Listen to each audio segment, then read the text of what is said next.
नारे तकबीर। कितनी खुशी होती है। अरे बारिश में भीग करके तकरीर सुन रहे हो तो कभी बारिश में भीग कर मस्जिद भी जाना सीखो। जिंदाबाद जिंदाबाद। ठंडियों के अंदर सर्दी में कपकपाती में मस्जिद भी जाना सीखो। अब थोड़ी देर, हालांकि मौसम बारिश का है, भीगते वक्त कोई संजीदा गुफ्तगू आपके दिमाग में उतरे न उतरे, थोड़ी देर आपका बड़ा एहसान, बड़ी मोहब्बतें, शायद मुझे आखिरी दम तक ये महफिल याद रहेगी और आप लोगों की मोहब्बतें भी याद रहेगी, आप लोगों की वफादारी भी याद रहेगी, आप लोगों का प्यार भी याद रहेगा और भीग कर इस कीचड़ में सुनना भी याद रहेगा। इसलिए थोड़ी देर बहुत दिल के कानों से सुनना। बड़ी बंदा मिलने को करीबे हजरते कादिर गया, बंदा मिलने को करीबे हजरते कादिर गया, लम्हे बातिन में गुमने जलवे जाहिर गया। वास्ता प्यारे का ऐसा हो के जो सुन्नी मरे, वास्ता प्यारे का ऐसा हो के जो सुन्नी मरे, यूं ना फरमाए तेरे शाहिद के वो फाजिर गया। और अर्श पर धूमे मचे वो मोमिने सालेह मिला, अर्श पर धूमे मचे वो मोमिने सालेह मिला, फर्श से मातम उठे वो तैयबो ताहिर गया, फर्श से मातम उठे वो तैयबो ताहिर गया। और ठोकरे खाते फिरोगे उनके दर पे पड़ रहो, और उससे पहले क्यों जनाबे बू हुरैरा था वो कैसा जामे शीर, क्यों जनाबे बू हुरैरा था वो कैसा जामे शीर, जिससे 70 साहिबों का दूध से मुंह फिर गया। और ठोकरे खाते फिरोगे उनके दर पे पड़ रहो, काफिला तो ए रजा अव्वल गया आखिर गया। यकीनन जाले की सरजमीन से जो मेरे हवाले से मोहब्बतें हैं, वो मोहब्बतें मैंने कुछ खास पहले देखी थी। हज़रत अल्लामा मुफ्ती मंजर साहब और भाई कफील अंबर की शक्ल में कि ये लोग मुझसे बड़ी मोहब्बत करते हैं, लेकिन आज मुझे यहाँ आकर के पता चला कि जाले के खवास ही नहीं बल्कि जाले की आवाम भी मोहब्बत करने में बेमिसाल है। नारे तकबीर, नारे रिसालत। ऐसा बारिश का माहौल हो और खड़े होने का मामला हो तो लोग मैदान छोड़ के भाग जाते हैं, लेकिन वाकई जाले वालों पर मखदूम सिमना का खास फैजान है कि इनके दिलों के अंदर नबी और आले नबी की सच्ची मोहब्बत मौजूद है। मैं बहुत देर तक आपको आजमाइश में नहीं रखूंगा, इसलिए कि अगर आप हमसे मोहब्बत करते हैं तो इसका ये मतलब नहीं कि हम आपका इम्तिहान लें। आप खड़े हुए भी हैं, बारिश भी हो रही है, आप भीग भी रहे हैं, इसलिए मैं बहुत मुख्तसर गुफ्तगू करना चाहूँगा। और अगर आपका शौक़ सलामत रहा मेरे साथ तो जितनी देर आप सुनना चाहेंगे फिर मैं उतना सुनाऊँगा भी इंशाअल्लाह। चूँकि आज की ये महफिल खलीफे कुतुबुल मशाइख हज़रत अल्लामा नाज़िर खान साहब क़िबला अशरफ़ी रहमतुल्लाह अलैह के उर्स सरापा कुद्स के मौके पर मुनक्किद है। एक हैरत की बात यह है, अगर आप सुनना चाहते हैं तो थोड़ा सा पैगाम सुन लें। मैं मशकूर हूँ अपने उलमा का, शोरा का, कि जिन्होंने अपना वक्त मुझे सौंपा। बिलखुसूस हज़रत अल्लामा सैयद अफजली साहब, उन्होंने भी करम फरमाई की, लेकिन मैं भी अपने वक्त से कुछ मुख्तसरी करना चाहूँगा। अगर आप सुनना चाहते हैं तो एक बात मैं आपको अर्ज़ करूँ, दुनिया का कोई मजहब हो और दुनिया का कोई मसलक हो, किसी के सीने में इतना बड़ा दिल नहीं है कि वो मौत पर खुशी मनाता हो। दुनिया का हर मजहब मौत पर गम करता है, दुनिया का हर मसलक मौत पर गम करता है। ये तन्हा सुन्नी है कि जो मौत पर खुशी मनाते हैं, और खुशी भी किस नाम से मनाते हैं? उर्स के नाम से मनाते हैं। उर्स का मतलब ही होता है दूल्हा और दुल्हन के। उर्स का मतलब मजाजन खुशी के होता है।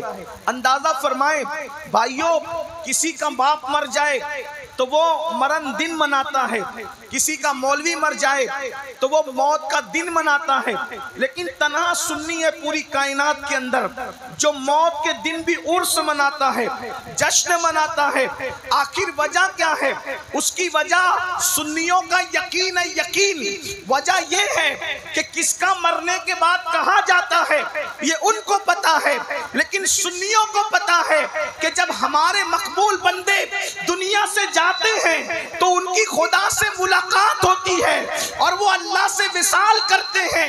इसलिए हम उस दिन को खुशी के तौर पे मनाते हैं, इसलिए कि अल्लाह अकबर, जब यार का दीदार हो तो फिर गम कैसा, आज फूले न समाएंगे कफन में आसी, मौत की शब है किस गुल से मुलाकात की ना। और फिर एक खास बात, ये तो मैंने अपने जज्बात पेश किए। अगर आप बुखारी शरीफ की हदीस पर तवज्जो करें तो हर एक की मौत अलग है और वली की मौत अलग है। वली की मौत की शान क्या है मेरे नौजवानों? वली जब दुनिया से जाता है तो ऐसे ही नहीं जाता, बल्कि वली दुनिया से की शान से जाता है। अल्लाह तबारक व तआला हदीस कुदसी में इरशाद फरमाता है, वो हदीस कुदसी जो बुखारी शरीफ किताबुल ज़ुहद के अंदर मौजूद है। आजकल के नौजवान लड़के समझते हैं सब ऐसे ही मरते हैं, सब ऐसे ही मरते हैं। एक लकड़ी से सबको हाँकने की कोशिश न करें। सबकी मौत बराबर नहीं है, सबकी मौत इक्वल नहीं है, सबकी मौत यकसा नहीं है। आओ, जिसे मोमिने कामिल यानी अल्लाह का वली कहते हैं उसको कैसे मौत आती है, उसकी मौत की शान क्या है? बुखारी शरीफ किताबुल ज़ुहद की वो आखिरी हदीस का हिस्सा है। अल्लाह पाक इरशाद फरमाता है, ये हदीस आपने बार बार सुनी लेकिन आखिरी टुकड़ा बयान से रह जाता है अक्सर। वो हदीस क्या है? जब बंदा नवाफिल की कसरत करता है तो मैं उसकी आंख हो जाता हूँ, मैं उसके कान हो जाता हूँ, मैं उसकी जबान हो जाता हूँ, मैं उसके पैर हो जाता हूँ, मैं उसके हाथ हो जाता हूँ। ये रिवायत आपने बार बार सुनी होगी। उसी का आखिरी हिस्सा है। अल्लाह पाक इरशाद फरमाता है हदीस कुदसी में कि मुझे किसी काम के करने में तरद्दुद नहीं होता।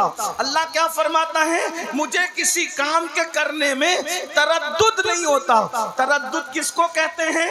तरद्दुद अल्लाह के लिए, अभी मैं नहीं कह रहा हूं इस माना में, लेकिन अल्लाह फरमाता है कि मुझे किसी काम के करने में तरद्दुद नहीं होता। अल्लाह अकबर। तरद्दुद का मतलब अगर हम आम तौर पर करें तो क्या निकलता है कि ये काम करूं कि नहीं करूं, इसको कहते हैं तरद्दुद। अल्लाह फरमाता है किसी काम के करने में मुझे तरद्दुद नहीं होता।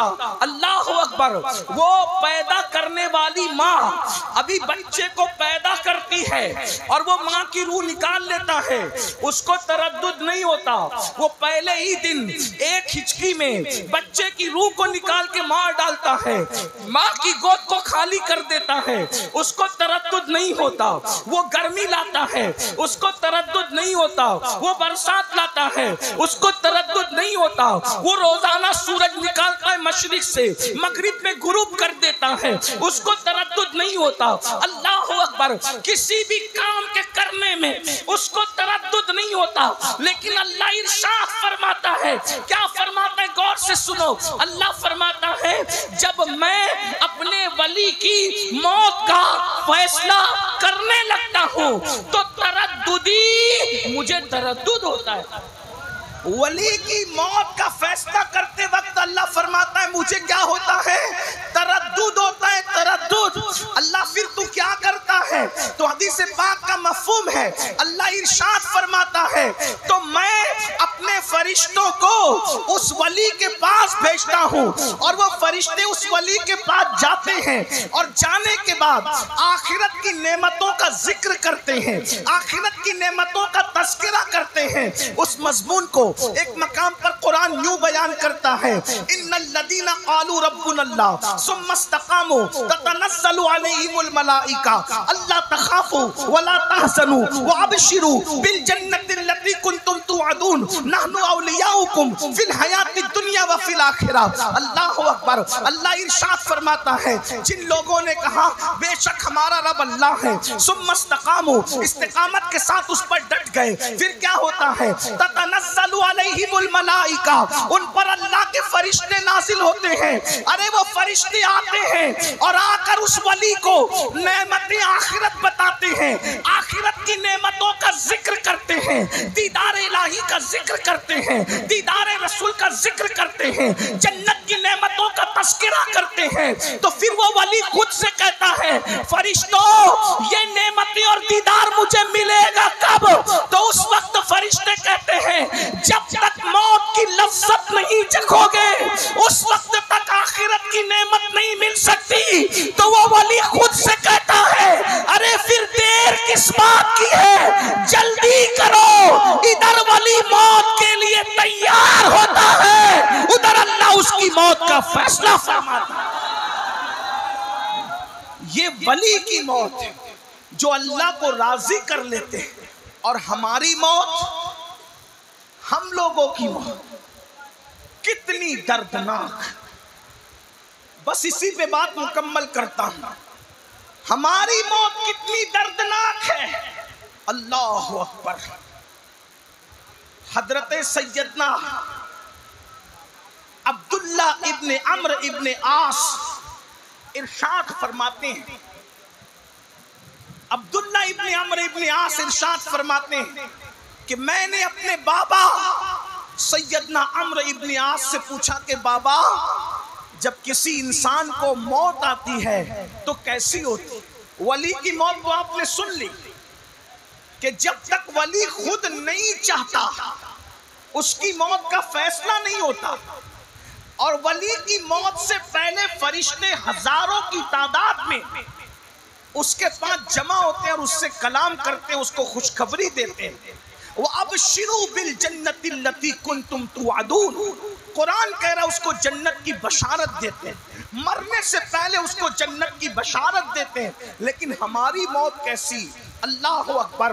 अब थोड़ी देर, हालांकि मौसम बारिश का है, भीगते वक्त कोई संजीदा गुफ्तगू आपके दिमाग में उतरे न उतरे, थोड़ी देर आपका बड़ा एहसान, बड़ी मोहब्बतें, शायद मुझे आखिरी दम तक ये महफिल याद रहेगी, और आप लोगों की मोहब्बतें भी याद रहेगी, आप लोगों की वफादारी भी याद रहेगी, आप लोगों का प्यार भी याद रहेगा, और भीग कर इस कीचड़ में सुनना भी याद रहेगा। इसलिए थोड़ी देर बहुत दिल के कानों से सुनना, बड़ी कीमती गुफ्तगू है। ऐसी महफिल सजाने के लिए बड़ी मेहनतों की जरूरत होती है। मेरे भाइयों, हमारी मौत कैसी? अब्दुल्ला इब्ने अम्र इब्ने आस कहते हैं, मैंने अपने बाबा अम्र इब्ने आस से पूछा कि बाबा, जब कोई इंसान मरता है, आम इंसान मरता है, तो उसको मौत कैसी आती है? तो अम्र इब्ने आस कहते हैं, मेरे बेटे, अगर इंसान के सीने पर जमीन और आसमान समेट कर रख दिए जाए तो कितनी तकलीफ होती है, कितना वजन इंसान महसूस करता है। इतना ही वजन इंसान मौत के वक्त महसूस करता है जब इंसान दुनिया से जाता है। ऐ मेरी कौम के जवानों, एक दिन दुनिया से जाना है, गौर करो, तुम्हें वो मौत चाहिए जिससे पहले जन्नत की बशारत दी जाती है, या ये मौत चाहिए? अल्लाह अकबर। सैयदना अम्र इब्ने आस कहते हैं, इंसान के सीने पर जमीन और आसमान समेट कर रख दिया जाए तो उतनी तकलीफ नहीं होती जितनी तकलीफ इंसान को मौत के वक्त होती है। अल्लाह अकबर। और इंसान जब मरता है तो उसको यूं लगता है कि वो नाक से सांस नहीं ले रहा है, बल्कि वो सुई के नाके से सांस ले रहा है। अंदाजा फरमाए। अल्लाह अकबर। मेरे भाइयों, मेरे नौजवानों, ऐ होशमंद, होशियार, अक्लमंद, दानिशवर जवानों, मुझे बताओ, अगर जुकाम हो जाए और नाक भर जाए तो इंसान का कैसे दम घुटने लगता है जब उसकी सांस नहीं निकलती। जरा सोचो तो सही, मौत के वक्त इंसान नाक से नहीं बल्कि यूं लगता है जैसे सुई के नाके से वो सांस ले रहा हो। इंसान की कैफियत ये होती है।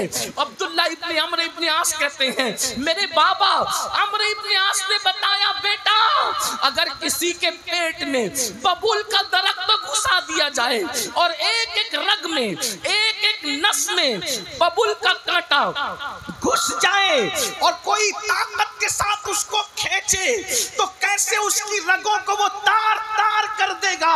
इसी तरीके से जब कोई इंसान मरता है तो उसकी कैफियत ये होती है।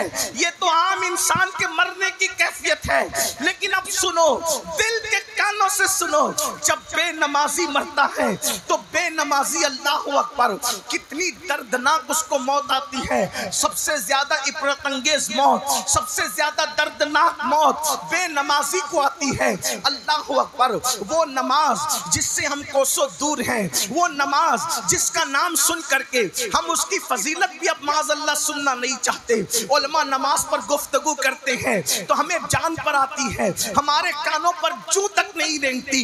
ऐ मेरे आका अलैहिस्सलाम के दीवानों, मुस्तफ़ा जाने रहमत के गुलामों, वलियों के नाम पे जान देने की बात करने वालों, एक दिन मौत तुमको भी आना है, एक दिन मौत हमें भी इंशाअल्लाह आने वाली है। मौत की तलवार हमारे सरों पे लटक रही है। मेरे जवानों, फरमाया गया सबसे ज्यादा दर्दनाक और खौफनाक मौत बेनमाजी को आती है। जब बेनमाजी दुनिया से जाता है तो अल्लाह उस पर इतनी प्यास मुसल्लत करता है, अगर 7 समुंदरों का पानी भी उसके मुंह में उंडेल दिया जाए, 7 समुंदरों का पानी भी उसके मुंह में उंडेल दिया जाए तो भी दुनिया की कोई ताकत उसकी प्यास को बुझा नहीं सकती। अब आपसे मैं पूछना चाहता हूँ, अल्लाह अकबर, प्यास लगी थी 7 समुंदरों वाली और रिश्तेदार कतरा कतरा पानी चमचे से पिला रहे हैं, तो बताओ क्या हो रहा होगा? आपको तजुर्बा होगा, जब प्यास ज्यादा लगती है और कम पानी पिलाया जाए तो प्यास बुझती नहीं है बल्कि प्यास और बढ़ती चली जाती है। मुसलमानों जरा सोचो तो सही, जरा तवज्जो तो करो। अल्लाह अकबर, अंधेरा घर, अकेली जान, दम घुटता, दिल उकताता, खुदा को याद कर प्यारे, वो साथ आने वाली है। मेरी कौम के जवानों, अपनी आखिरत की तैयारी कर लो। ये जिनके उर्स मनाते हो, इन लोगों ने आखिरत की तैयारी की तो किस शान से दुनिया से गए। हमने आखिरत की क्या तैयारी की? कुरान कहता है, वल तंजुर नफ्सुम मा क़द्दमत लिग़द वत्तक़ुल्लाह इन्नल्लाह खबीरुम बिमा तामलून। ऐ ईमान वालों, अल्लाह से डरो और आखिरत की फिक्र करो कि तुमने आखिरत के लिए क्या भेजा है। बताओ आखिरत के लिए क्या भेजा है? आखिरत के लिए क्या भेजा है? यही कि आज मुसलमान जिना में डूबा है, यही आखिरत के लिए भेजा है। आज मुसलमान नशा कर रहा है, यही आखिरत के लिए भेजा है। आज मुसलमान शराब पी रहा है, यही आखिरत के लिए भेजा है। आज मुसलमान झूठ बोल रहा है, यही आखिरत के लिए भेजा है। आज मुसलमान अपनी बीवी बच्चों पे जुल्म कर रहा है, यही आखिरत के लिए भेजा है। क्या भेजा है आखिरत के लिए? मुझे बताओ। अल्लाह अकबर, आज तो हाल ये हो गया, जिना की फिल्में देखकर, जिना की तस्वीरें देखकर, गंदी पिक्चरें देखकर आज 16-16, 17-17 साल के लड़के और लड़कियां जिना की तरफ बतौर फैशन बढ़ रहे हैं। अल्लाह अकबर, एक वो दौर था जब जिना का नाम मुसलमान सुनता था तो उसके बदन के रोंगटे खड़े हो जाते थे। या अल्लाह, ये किस गुनाह का नाम आया है, या अल्लाह ये किस पाप का नाम आया है। लेकिन अफसोस, गंदी फिल्मों ने, गंदी पिक्चरों ने, गंदी नादिलों ने, गंदे माहौल ने, गंदे फैशन की गंदी तहजीब ने आज मेरी कौम के उन जवानों को जिना के दरवाजे पर पहुंचा दिया है। वो जवान जिसके बारे में इकबाल ने कहा था, औकाबी रूह जब बेदार होती है जवानों में, नजर आती है उनको अपनी मंजिल आसमानों में। नहीं तेरा नशेमन कसरे सुल्तानी के गुंबद तख्त पर, तू शाही है बसेरा कर पहाड़ों की चट्टानों में। ऐ मेरी कौम के शाही सिफत जवानों, तुम मोहम्मद अरबी के सिपा हो, तुम मोहम्मद अरबी के जवान हो, तुम मोहम्मद रसूलुल्लाह के गुलाम हो, तुम कव्वे नहीं हो, तुम चिड़िया नहीं हो कि गुनाहों की गंदगी पे बैठो, तुम मोहम्मद रसूलुल्लाह के उकाब हो। उकाब, अल्लाह ने तुम्हें जमीन पे पाप के लिए नहीं भेजा, अल्लाह ने जमीन पे तुम्हें पाप का खात्मा करने के लिए भेजा। मेरे भाई तू ही था जिसने इस्लाम के लिए दरियाओं पे कश्तियां जलाई थी, तू ही था जिसने बैतुल मुकद्दस पे इस्लाम का परचम लहराया था। अरे तू ही था जिसने अल्लाहु अकबर दुनिया में इंकलाब पैदा किया था। मगर हाय मेरे जवान, आज तुझे क्या हो गया? तू गानों की दहलीज पर ईमान का सौदा करने लगा, तू फिल्मों की दहलीज पर ईमान का सौदा करने लगा। मस्जिद मर्सिया खाहे कि नमाजी न रहे। मेरे भाई तूने तो सहराओं में नमाजें अदा की थी, तूने तो गिरजाओं को मस्जिद बनाया था। इकबाल ही ने तो कहा है, दी अज़ाने कभी यूरोप के कलीसियाओं में, दी अज़ाने कभी यूरोप के कलीसियाओं में और अफ्रीका के तपते हुए सहराओं में। दश्त तो दश्त है, दरिया भी न छोड़े हमने, बहरे सुल्मात में दौड़ा दिए घोड़े हम। इकबाल कह रहे हैं कि हमने यूरोप के कलीसियाओं में अजान देकर, तवज्जो, इकबाल कह रहे हैं हमने यूरोप के कलीसियाओं में अजान देकर उन कलीसियाओं में अजान दी, अजान अफ्रीका के सहराओं में अजान दिए। और आज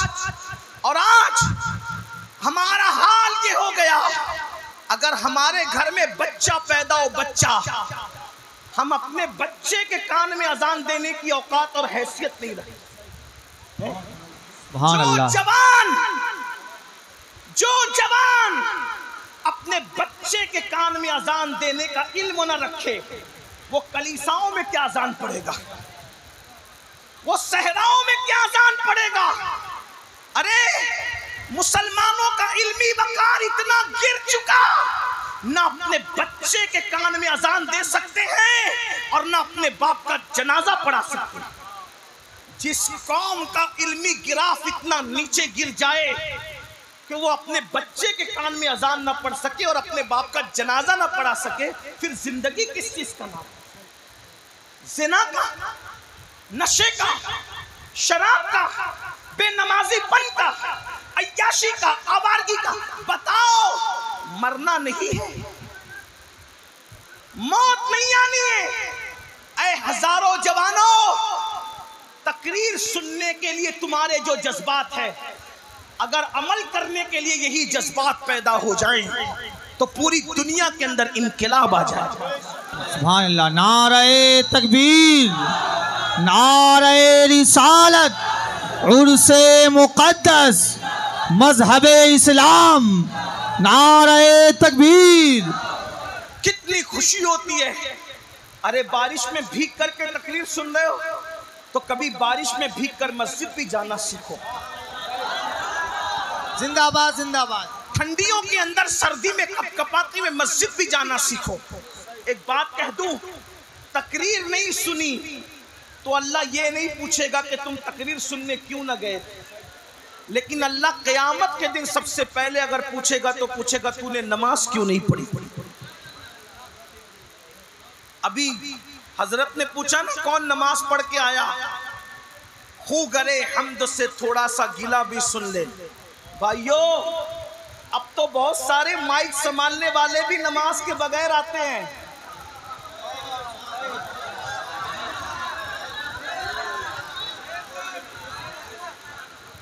तू इधर उधर की ना बात कर, मुझे बता के काफिला क्यों लुटा। मुझे रहसनों से गरज नहीं, तेरी रहबरी का सवाल। अरे ये माइक संभालना भी इबादत नहीं रहा, इतना माशाअल्लाह ये तो तिजारत बन गया। ये फनकारों की जगह हो गई, ये फन हो गया, ये बच्चों को पालने का सबब हो गया। हाल ये पूरे पूरे सफर में नमाज नहीं होगी। हाल ये ना जलसा करने वाले नमाज पढ़ेंगे ना माइक संभालने वाले, इल्ला माशाअल्लाह। इनको कौन नमाज पढ़ाए? और सुन लो, मगर अच्छी तरह से सुन लो, सुन्नियों कान खोल के सुन लो। अगर ये समझते हो कि खलीफा कुतुबुल मशाइख तुम्हें जन्नत में ले जाएंगे, या कुतुबुल मशाइख जन्नत में ले जाएंगे, या मखदूम अशरफ जन्नत में ले जाएंगे, या गौसे पाक जन्नत में ले जाएंगे, या गरीब नवाज जन्नत में ले जाएंगे, या आला हजरत जन्नत में ले जाएंगे, या इमाम हुसैन जन्नत में ले जाएंगे, अगर ये तुम्हारा ख्याल है तो सुन लो, आला हजरत, गौस पाक, गरीब नवाज, मखदूम अशरफ सारे वली जन्नत में ले जाने की ताकत रखते हैं। लेकिन जो नमाज नहीं पढ़ेगा उसको कोई भी वली जन्नत में नहीं ले जाएगा। ये मेरा दावा है। मैं बेनमाजी को काफिर नहीं कह रहा हूं, लेकिन अगर तुम्हारे दिलो दिमाग के अंदर ये भूत सवार है कि फजर में सोते पड़े रहेंगे और गौस पाक हाथ पकड़ के जन्नत में ले जाएंगे, ये शैतानी वसवसा है। गरीब नवाज जन्नत में ले जाएंगे, ये शैतानी वसवसा है। मेरे जवानों, अरे जब उनके नाना सल्लल्लाहु अलैहि वसल्लम जिससे नाराज है, मुझे बताओ क्या गरीब नवाज उससे राजी है? गौसे पाक उससे राजी है? मखदूम पाक उनसे राजी है? अल्लाह के रसूल ने इरशाद फरमाया, आका फरमाते बेनमाजी को भीख भी मत दो। तवज्जो है, गौर फरमाएं। ऐ मेरे वफादार जाला के और गिरदो नवा के आने वाले जवानों, अल्लाह के रसूल फरमा रहे बेनमाजियों को भीख भी मत दो, बेनमाजियों के साथ मत बैठा करो, बेनमाजियों को अपने घर में मत बुलाया करो, उसको जगह मत दिया करो, क्योंकि जहां जहां बेनमाजी जाता है उस पर अल्लाह की लानत बरसती। बताइए, अल्लाह के रसूल फरमा रहे, आका फरमाते जिसने जानबूझ के नमाज छोड़ दी, ऐसे मत बोलो भाइयों, आप बिठाते हो इनको बैठने जगह कहाँ है? बारिश हो रही है, ये बेचारे भीगने से डर करके खड़े हैं, कहाँ बैठेंगे? आप थोड़ा सा लिहाज करो, एक दूसरे के लिए कुर्बानी। कुछ मत बोलो, बस कोई कुछ मत बोलो भाई। थोड़ी देर में बात कर रहा हूँ, अब बात तो करनी भी नहीं थी, लेकिन बारिश भी हो रही है, दिल चाहता है, लेकिन आप इतने जमा के बैठे तो सोचता हूँ कि कुछ बात कर ही लीजिए, लेकिन कोई कुछ ना बोले। मेरी बात सुनो, अल्लाह के रसूल अलैहिस्सलाम फरमाते हैं जिसने जानबूझ के नमाज छोड़ दी, मैं मोहम्मद उससे बेजार हूं। आका कहने में उससे हुजूर इतने गुस्से में हैं कि आका ने जान के दुश्मनों से बेजारी का इजहार नहीं किया, और जो नमाज छोड़ दे हुजूर फरमाते सल्लल्लाहु अलैहि वसल्लम मैं उससे बेजार हूं। और मजीद क्या फरमाया, क़यामत के दिन उसके साथ मेरा कोई वादा नहीं है। आका फरमाते मैं उसके साथ मेरा कोई वादा नहीं। और दूसरे मकाम पे फरमाया जो जानबूझ के नमाज छोड़ दे वो अल्लाह की रहमत से बाहर कर दिया जाता है, अल्लाह रहमत की चादर उससे हटा लेता है। ये बात मैं इन उलमा की और बुजुर्गों की मौजूदगी में कह दूं, अरे जब अल्लाह ने तुमसे रहमत की चादर हटा ली तो अब कौन सा तावीज तुम्हारी रोजी में बरकत लाएगा? मुझे बताओ। तावीज देने वाला ज्यादा से ज्यादा बहुत बड़ा इस वक्त मिलेगा तो वली मिलेगा, वली से बड़ा कोई मिलेगा इस दौर में? सहाबी तो है नहीं, अंबिया तो दुनिया से ज़ाहिरी तौर पे पर्दा फरमा चुके। ज्यादा से ज्यादा बड़ा बुजुर्ग कौन मिलेगा? तावीज वाला, दुआ देने वाला कौन मिलेगा? वली मिलेगा। आपसे पूछना चाहता हूं मेरे भाई, तवज्जो से सुनना, अल्लाह नाराज होकर रहमत हटा ले तो वली का तावीज आपकी किस्मत कैसे बना सकते? ये जो दिलो दिमाग के अंदर खपता है, नमाज नहीं भी पढ़ेंगे तो तावीज तकदीर संवार देगा। भाइयों, वली तो वली है, नबियों की भी ये शान है, ये शान कि अल्लाह अगर नबी को मना कर दे कि तेरे बेटे से मैं नाराज हो गया हूं, इसकी मदद मत करना, तो नबी अपने सगे बेटे की भी मदद नहीं करते। वली क्या? मैं कुरान के हवाले से बात करूं, सुन्नी हज़रात ये बात सुनने के कम आती है। उनको तो ये सुनना है ना कि जलसे में आओ तो फला बुजुर्गों को देखो और जन्नत में जाओ, और फला को देखो जन्नत, और जिनका जन्नत में जाने की कोई गारंटी नहीं है, ये अल्लाह के बंदे उनके चेहरे दिखा के जन्नत बांट रहे। इसलिए हक सुनने आए हो तो सुनो, अगर अल्लाह अपने उलुल अज़्म पैगंबर से कह दे कि तू अपने बेटे की मदद मत करना, तो वो नबी अपने बेटे की भी मदद नहीं करते। कुरान कहता है, कुरान उठा के पढ़ो, नूह अलैहिस्सलाम को अल्लाह ने कहा सबको कश्ती में बिठा लेना, जो ईमान नहीं लाया उसको मत बिठाना। भाइयों, चूहों को तक बिठा लिया कश्ती में, और बताऊं सूअर को तक बिठा लिया कश्ती में, कुत्तों को तक बिठा लिया कश्ती में। लेकिन ये अल्लाह की शान, अल्लाह ने कह दिया तेरे बेटे को मत बिठाना। तवज्जो है आप, अगर कुरान पे ईमान लाए तो ये कुरान है, कुरान की तफसीर है। थोड़ा इबरत की आंखें खोलो, इबरत की आंखों से सुनो, इबरत की आंखों से देखो, इबरत के कान से सुनो। अल्लाह फरमा रहा है नूह तेरे बेटे को कश्ती में मत लेना। कुरान है, कुरान, कुरान की तफसीर। नूह की अलैहिस्सलाम की कश्ती में सब बैठ गए, बनाई नूह अलैहिस्सलाम ने, तैयार की नूह अलैहिस्सलाम ने, सबको ले लिया। सगा बेटा सामने खड़ा है, नहीं लिया। अल्लाह से अर्ज की मौला इजाजत दे दे, मेरा बेटा है ना। बेटा तो बेटा ही होता है, बाप तो बाप ही होता है, बाप के जज्बात होते हैं बेटे के लिए।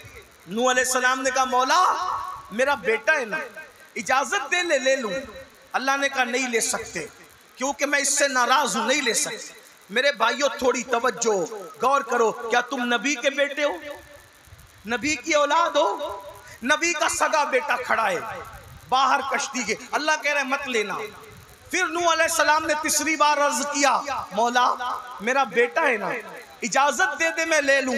अल्लाह ने कहा नूह अगर आप इसकी सिफारिश करोगे तो अपने महबूबों की फेरिस्त से तुम्हारा नाम निकाल दूं।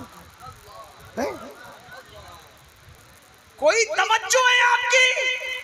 अरे जब अल्लाह नाराज हो तो नबी अपने बेटे को मना करने की वजह से अपने बेटे को कश्ती में सवार नहीं कर सकते, तो जिनसे अल्लाह नाराज हो वली लोग हाथ पकड़ के उनका जन्नत में कैसे ले जा सकते? इसलिए खुदा के लिए तौबा करो। जो माल कमाते हो वो यही छोड़ के जाना है। अरे जो माल छोड़ के जाना है, 8-8 घंटे 10-10 घंटे वो माल कमाने के लिए मेहनत करते हो, उस माल को कमाने के लिए दिल्ली तक जाते हो, कलकत्ता तक जाते हो, बंबई तक जाते हो, हत्ता के सऊदी और दुबई तक जाते हो।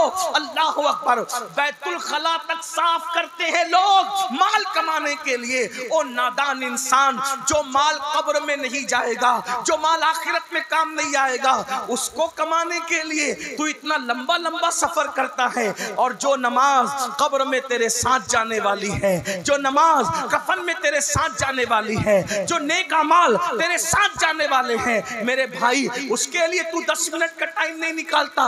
एक वक्त की नमाज के लिए सिर्फ 10 मिनट का टाइम लगता है मेरे भाई, इसलिए 10 मिनट का टाइम निकालो। पूरी 5 वक्त की नमाज के लिए सिर्फ 50 मिनट के टाइम लगते हैं, पूरा 1 घंटा भी नहीं लगता। अल्लाह ने पूरी जिंदगी दी, एक दिन में 24-24 घंटे दिए, फिर क्यों टाइम नहीं निकालते, फिर क्यों वक्त नहीं निकालते? भाइयों आप कहते हो टाइम नहीं मिलता, ये झूठ है। अगर नमाज के लिए टाइम नहीं तो गेम के लिए टाइम कैसे मिलता है, फेसबुक के लिए टाइम कैसे मिलता है, यूट्यूब के लिए टाइम कैसे मिलता है, लोगों के साथ बैठने के लिए, अरे सबके साथ के लिए टाइम मिलता है, रब की बारगाह में हाजिर होने के लिए टाइम नहीं मिलता। इसलिए कहना तो बहुत कुछ चाहता था, मज़ामीन तो बहुत सारे जहन में लेकर आया था, लेकिन मौसम इस बात की इजाजत नहीं देता कि आपको मजीद में खड़ा रखूं। इसीलिए आज इसी पर अपनी गुफ्तगू मुकम्मल करता हूं।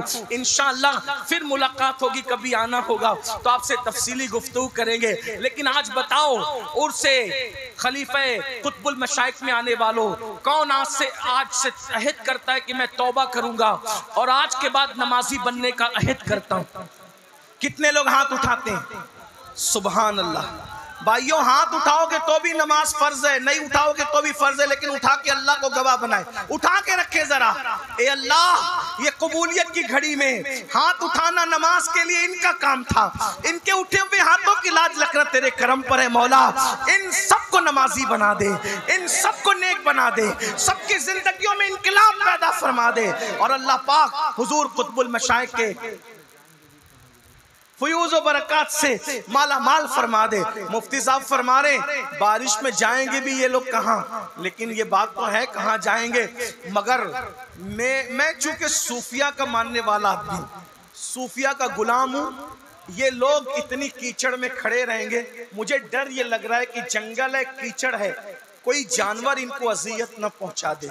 मेरी तवज्जो उस तरफ है, इसलिए मेरा एक एक उम्मती मेरे नबी का, मेरा एक एक मेरा भाई मेरे नबी का उम्मती, एक एक मेरे आका का उम्मती मेरे लिए बहुत कीमती है। और ये हमारे कौम की आबरू है, ये हमारे नौजवान, अल्लाह आपकी हिफाजत करे, आपके अकीदे की हिफाजत करे, आपके ईमान की हिफाजत करे इंशाअल्लाह। ये तो मैंने यूं ही आपके सामने कुछ तबरुकन अर्ज कर दिया, कभी इंशाअल्लाह जिंदगी रही तफसीली गुफ्तगू इत्मीनान से करेंगे।